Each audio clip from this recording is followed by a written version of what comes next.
3 days after Confederate forces opened fire on Fort Sumter, President Abraham Lincoln issued a call for 75,000 three-month militia members to suppress the Southern rebellion. Pennsylvania's quota was 14 regiments of infantry, or about 14,000 soldiers. But the response to the insult to the national flag was so great that the Commonwealth sent 25 regiments to war within the space of 10 hectic days. Many Democrats who had opposed the election of a Republican abolitionist president put aside their differences to unite against the rebellion. One of the Pennsylvania counties that remained strongly Democratic was the centrally located Columbia County, astride the main branch of the Susquehanna River southwest of Wilkes-Barre. White settlers had begun moving into the future county in the 1770s, when the Susquehanna was the western limit of European settlement. The majority were Scots-Irish and Germans, with a smattering of Welsh and Dutch families. Originally part of a mammoth Northumberland county, Columbia was created in 1813 by taking 12 townships from Northumberland. Danville became the county seat of this new county, which was further divided when Montour County was carved from it in 1850. By that time, the courthouse had been transferred to Bloomsburg, and it remained there after Montour was created. The county's main occupations were farming and lumbering, with a few coal mines in the southern townships. Since its creation, Columbia County had generally voted along Democratic lines. The county had gone for James Buchanan in the 1856 presidential election, then voted for Democrat William F. Packer for governor in 1857, and Henry Foster in the hotly contested gubernatorial election of 1860.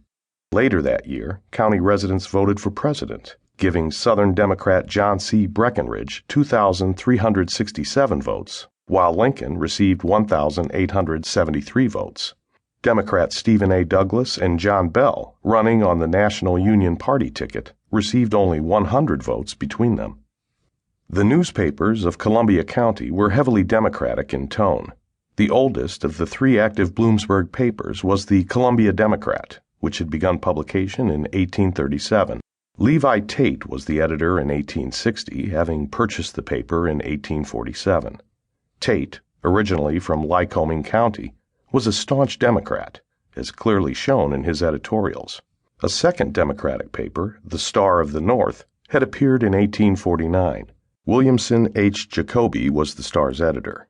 Finally, the Columbia County Republican had begun circulation in March 1857, with Dr. Palemon John as editor.